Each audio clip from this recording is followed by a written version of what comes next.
Bienvenidos a la segunda parte de la segunda venida de Cristo. Si no han visto la primera parte, les recomiendo que puedan verla, ya que dimos un poco del marco histórico y el contexto de todo lo que está pasando en esta segunda venida de Cristo a través de lo que dice la Biblia en el jinete del caballo blanco, la tierra cegada, y también hablamos un poco de lo que está pasando en Israel durante ese tiempo y con el pueblo de Israel.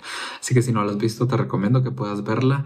Pero para darte un poco del contexto, sabemos que esta segunda venida de Cristo es el cumplimiento de Yom Teruah, que es el inicio de la corte celestial, es el comienzo del proceso judicial. Y también hablábamos que en el contexto de una boda judía, después de los 7 días en que se consuma el matrimonio, el novio regresa y presenta a la novia ya sin velo. Eso quiero que lo tengamos en mente, ya que vamos a hablar de distintas características que nos da la Biblia de cómo es que es esta segunda venida de Cristo. Y vamos a iniciar con que la Biblia nos dice que viene entre las nubes. Vamos a ir a Apocalipsis capítulo 1 versículo 7, que dice: He aquí que viene con las nubes, y todo ojo le verá, y los que le traspasaron, y todos los linajes de la tierra harán lamentación por él, sí y amén. Estamos viendo que Cristo viene entre las nubes, pero también estamos viendo que todo ojo le verá. Para las personas que tienen la postura que lo de la segunda venida de Cristo es algo que ya pasó y que fue simbólico y que Cristo vino sobre nosotros, tenemos que tomar en cuenta que aquí dice que todo ojo le verá. Y creo que hoy en día tenemos la suficiente tecnología en todo el mundo para que literalmente todo ojo pueda verlo. Y más tomando en cuenta que después de la tribulación la población mundial ya ha sido sesgada grandemente. Y probablemente la población que quede en la tierra va a poder verlo a través de la tecnología y todos estos dispositivos. Vamos a continuar ahora en Daniel capítulo 7 versículo 13, que dice: Miraba yo en la visión de la noche, y aquí con las nubes del cielo venía uno como un hijo de hombre, que vino hasta el anciano de días y le hicieron acercarse delante de él. Daniel 7:14: Y le fue dado dominio, gloria y reino, para que todos los pueblos, naciones y lenguas le sirvieran. Su dominio es dominio eterno, que nunca pasará, y su reino uno que nunca será destruido. Marcos capítulo 13 versículo 26: Entonces verán al Hijo del Hombre que vendrá en las nubes con gran poder y gloria. Marcos capítulo 14 versículo 62. Y Jesús le dijo: Yo soy, y veréis al Hijo del Hombre sentado a la diestra del poder de Dios y viniendo en las nubes del cielo. Mateo capítulo 26 versículo 64. Jesús le dijo: Tú lo has dicho, y además os digo que desde ahora veréis al Hijo del Hombre sentado a la diestra del poder de Dios y viniendo en las nubes del cielo. Lucas 21:27. Entonces verán al Hijo del Hombre que vendrá en una nube con poder y gran gloria. Marcos 8:38.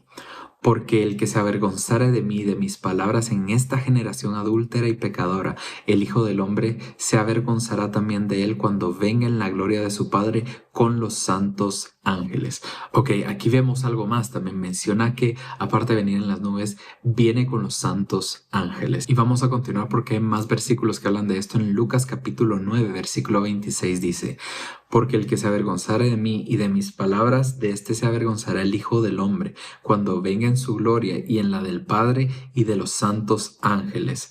Mateo capítulo 16 versículo 27. Porque el Hijo del Hombre vendrá en la gloria de su Padre con sus ángeles, y entonces pagará a cada uno conforme a sus obras. En el video anterior también podíamos ver que la Biblia menciona que Cristo viene con la iglesia, regresa con su iglesia, y aquí nos menciona que viene con sus santos ángeles. Hay personas que interpretan que esto también puede ser únicamente los ángeles, precisamente por estos versículos, y otros que también dicen que esto se puede referir a la iglesia también, porque menciona a los santos. Hay una posibilidad, realmente no tenemos la certeza de esto, que esto también pueda ser ambos, que viene la iglesia y vienen los santos ángeles. Así que vamos a continuar con otra de las características. Ya vimos que Cristo viene en las nubes, viene con los santos ángeles. En los versículos anteriores vimos que viene con la iglesia y dice que viene en gloria, en la gloria de su Padre y con poder. Un detalle muy importante es que la Biblia menciona que Cristo regresa de la misma manera en que se fue. Esto lo podemos encontrar en Hechos capítulo 1 versículo 11, que dice: Los cuales también les dijeron: Varones Galileos, ¿por qué estáis mirando al cielo? Este mismo Jesús que ha sido tomado de vosotros al cielo, así vendrá como le habéis visto ir al cielo.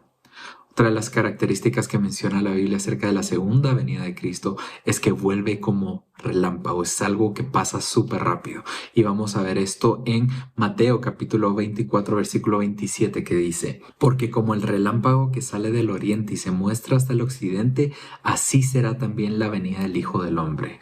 Lucas 17, 24, porque como el relámpago que al fulgurar resplandece desde un extremo del cielo hasta el otro, así también será el Hijo del Hombre en su día. Ahora un versículo muy interesante lo podemos encontrar en Mateo 24:30, que dice: entonces aparecerá la señal del Hijo del Hombre en el cielo, y entonces lamentarán todas las tribus de la tierra y verán al Hijo del Hombre viniendo sobre las nubes del cielo con poder y gran gloria. Y el 31, y enviará a sus ángeles con gran voz de trompeta y juntarán a sus escogidos de los cuatro vientos, desde un extremo del cielo hasta el otro. Vemos dos cosas aquí. Primero, ¿cuál será esta señal del Hijo del Hombre que menciona la Biblia? Realmente hay muchas teorías, yo realmente no tengo una postura de qué es, pero si tú tienes alguna idea, te pido que lo pongas en los comentarios qué significa esta señal del Hijo del Hombre para ti.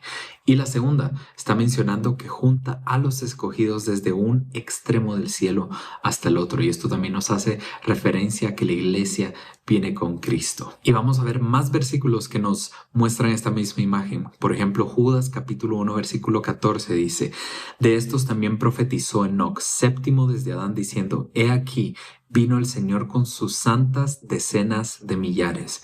Marcos 13:27, y entonces enviará sus ángeles y juntará a sus escogidos de los cuatro vientos, desde el extremo de la tierra hasta el extremo del cielo. Este versículo en Marcos también nos hace ver que no solo junta a los escogidos del cielo, sino que también los escogidos que están en la tierra.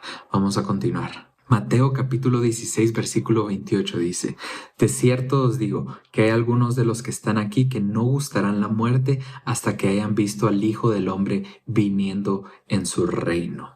Ahora vamos a hablar acerca de otra de las características que suceden en la segunda venida de Cristo, y esto es la resurrección de los muertos. Vamos a iniciar en Daniel capítulo 12 versículo 2, que dice: y muchos de los que duermen en el polvo de la tierra serán despertados, unos para vida eterna y otros para vergüenza y confusión perpetua. Primera de Tesalonicenses capítulo 4 versículo 14. Porque si creemos que Jesús murió y resucitó, así también traerá Dios con Jesús a los que durmieron en él. Primera de Corintios capítulo 15 versículos 12 y 13. Pero si se predica de Cristo que resucitó a los muertos, ¿cómo dicen algunos entre vosotros que no hay resurrección de los muertos? Porque si no hay resurrección de los muertos, tampoco Cristo resucitó. Primera de Corintios 15:42. Así también es la resurrección de los muertos. Se siembra en corrupción, resucitará en incorrupción. Segunda de Corintios 4:14. Sabiendo que el que resucitó al Señor Jesús, a nosotros también nos resucitará con Jesús y nos presentará juntamente con vosotros. Romanos 6:5. Porque si fuimos plantados juntamente con él en la semejanza de su muerte, así también lo seremos en la de su resurrección. Hechos 17:32. Pero cuando oyeron lo de la resurrección de los muertos, unos se burlaban y otros decían: ya te oiremos acerca de esto otra vez. Hechos 23:6. Entonces Pablo, notando que una parte era de saduceos y otra de fariseos, alzó la voz en el concilio: varones hermanos, yo soy fariseo, hijo de fariseo, acerca de la esperanza y de la resurrección de los muertos se me juzga. Hechos 24:15. Teniendo esperanza en Dios, la cual ellos también abrigan, de que ha de haber resurrección de los muertos, así de justos como de injustos. Juan 6:39 al 40. Y esta es la voluntad del Padre, el que me envió, que de todo lo que me diere no pierda yo nada, sino que lo resucite en el día postrero. Y esta es la voluntad del que me ha enviado, que de todo aquel que ve al Hijo y cree en él tenga vida eterna, y yo le resucitaré en el día postrero. Juan 6:44. Ninguno puede venir a mí si el Padre que me envió no le trajere, y yo le resucitaré en el día postrero. Juan 6:54. El que come mi carne y bebe mi sangre tiene vida eterna, y yo le resucitaré en el día postrero. Juan 11:23 al 26. Jesús le dijo: tu hermano resucitará. Marta le dijo: yo sé que resucitará en la resurrección en el día postrero. Le dijo Jesús: yo soy la resurrección y la vida. El que cree en mí, aunque esté muerto, vivirá. Y todo aquel que vive y cree en mí, no morirá eternamente. ¿Crees esto? Mateo 22, 30 y 31. Porque en la resurrección ni se casarán ni se darán en casamiento, sino serán como los ángeles de Dios en el cielo. Pero respecto a la resurrección de los muertos, ¿no habéis leído lo que os fue dicho por Dios cuando dijo? Marcos 12, 25 y 26. Porque cuando resuciten de los muertos, ni se casarán ni se darán en casamiento, sino serán como los ángeles que están en los cielos. Pero respecto a que los muertos resucitan, ¿no habéis leído en el libro de Moisés cómo le habló Dios a la zarza diciendo: yo soy el Dios de Abraham, el Dios de Isaac y el Dios de Jacob? Lucas 20, 14. Y serás bienaventurado, porque ellos no te pueden recompensar, pero te será recompensado en la resurrección de los justos. Lucas 20:33. En la resurrección, pues, ¿de cuál de ellos será mujer? Ya que los 7 la tuvieron por mujer. Y luego una continuación del 35, mas los que fueren tenidos por dignos de alcanzar aquel siglo y la resurrección de entre los muertos, ni se casan ni se dan en casamiento. Hebreos 6:2, de la doctrina de bautismos, de la imposición de manos, de la resurrección de los muertos y del juicio eterno. Entonces, la vida es clara que hay una resurrección de los muertos, pero para darles un poco del contexto, esto sí se divide en distintas fases, pudiéramos decir, de la resurrección. Y hay un versículo que vamos a leer ahorita que también nos muestra un poco de que hay un orden de cómo es la resurrección. Esto lo podemos encontrar en Santiago capítulo 5 versículo 7, que dice: por tanto, hermanos, tened paciencia hasta la venida del Señor. Mirad cómo el labrador espera el precioso fruto de la tierra, aguardando con paciencia hasta que reciba la lluvia temprana y la tardía. Y luego en 1 Corintios capítulo 15, 23. Pero cada uno en su debido orden. Cristo las primicias, luego los que son de Cristo en su venida. Con el primer versículo en Santiago, yo creo que esta lluvia temprana y la lluvia tardía hace referencia precisamente a distintas cosechas de los santos. Y luego, en el siguiente versículo que vemos que nos está hablando de Cristo, las primicias y los que son de Cristo. Entonces, ¿cómo se divide la resurrección? Primero, precisamente como lo vemos aquí, es Cristo. Cristo es las primicias de la resurrección. Luego viene la iglesia, que es la novia de Cristo, que es tomada antes de la tribulación. Luego, después de la tribulación, precisamente en la segunda venida de Cristo, hay otra resurrección de los muertos en Cristo, y se cree también que son tanto de los muertos del periodo de la tribulación como de los santos del Antiguo Testamento. Y finalmente vemos una siguiente resurrección que vamos a hablar más adelante de esto, pero esa siguiente es para la condenación eterna, es ante el juicio del gran trono blanco de Cristo. Más adelante hablaremos de esta resurrección y del juicio ante el gran trono blanco, pero ahora vamos a continuar con otras características del regreso de Cristo. Y vamos a empezar con lo que la Biblia nos dice acerca de la destrucción que hay y el juicio que hay sobre la tierra en su segunda venida. Ya vimos un poco de esto en el video anterior, pero ahora vamos a ver los versículos que están fuera de esos relatos que vimos en la Biblia. Y vamos a comenzar en Miqueas capítulo 1 versículo 3, que dice: porque he aquí Jehová sale de su lugar y descenderá y hollará las alturas de la tierra. Versículo 4. Y se derretirán los montes debajo de él, y los valles se hendirán como la cera delante del fuego, como las aguas que corren por un precipicio. Sofonías capítulo 1 versículos del 2 al 7. Destruiré por completo todas las cosas de sobre la faz de la tierra, dice Jehová. Destruiré a los hombres y a las bestias, destruiré las aves del cielo y los peces del mar, y cortaré a los impíos, y raeré a los hombres de sobre la faz de la tierra, dice Jehová. Extenderé mi mano sobre Judá y sobre todos los habitantes de Jerusalén, y exterminaré de este lugar los restos de Baal, y el nombre de los ministros idólatras con sus sacerdotes, y los que sobre los terrados se postran al ejército del cielo, y a los que se postran jurando por Jehová y jurando por Milcom, y a los que se apartan de en pos de Jehová, y a los que no buscaron a Jehová ni le consultaron. Calla en la presencia de Jehová el Señor, porque el día de Jehová está cercano, porque Jehová ha preparado sacrificio y ha dispuesto a sus convidados. Y luego en el capítulo 2, versículo 11 de Sofonías: terrible será Jehová contra ellos, porque destruirá a todos los dioses de la tierra, y desde sus lugares se inclinarán a él todas las tierras de las naciones. Isaías capítulo 13, versículo 9. He aquí el día de Jehová viene terrible y de indignación y de ardor de ira para convertir la tierra en soledad y raer de ella a sus pecadores. Ahora continuamos del 11 al 13. Y castigaré al mundo por su maldad y a los impíos por su iniquidad, y haré que cese la arrogancia de los soberbios y abatiré la altivez de los fuertes. Haré más precioso que el oro fino al varón y más que el oro de Ofir al hombre, porque haré estremecer los cielos y la tierra se moverá de su lugar en la indignación de Jehová de los ejércitos y en el día del ardor de su ira. Isaías 33:17. Tus ojos verán al rey en su hermosura, verán la tierra que está lejos. Isaías 66:15. Porque aquí que Jehová vendrá con fuego y sus carros como torbellino para descargar su ira con furor y su reprensión con llama de fuego.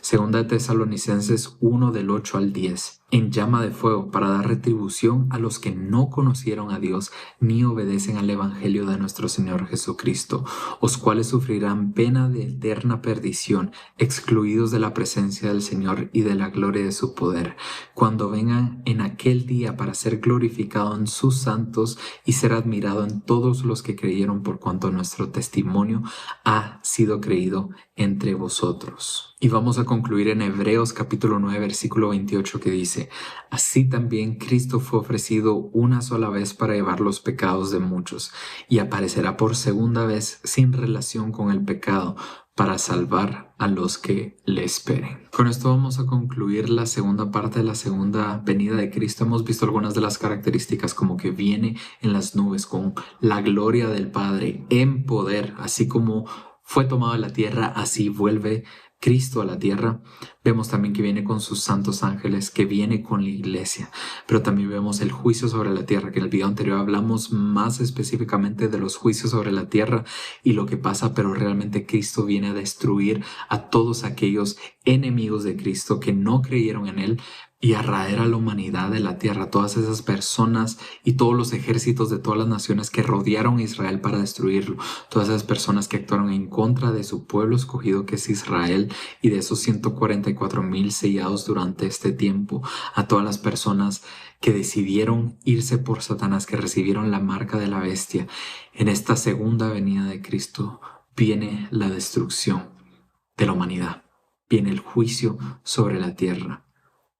Pero no es el fin de la historia. En el siguiente video vamos a continuar hablando de lo que pasa después de este periodo de destrucción, después de este periodo de tribulación sobre la tierra, de la segunda venida de Cristo. El Salvador está aquí en la tierra trayendo justicia a la tierra, y vamos a hablar de ese reino de 1000 años en que la iglesia va a estar reinando con Cristo aquí en la tierra.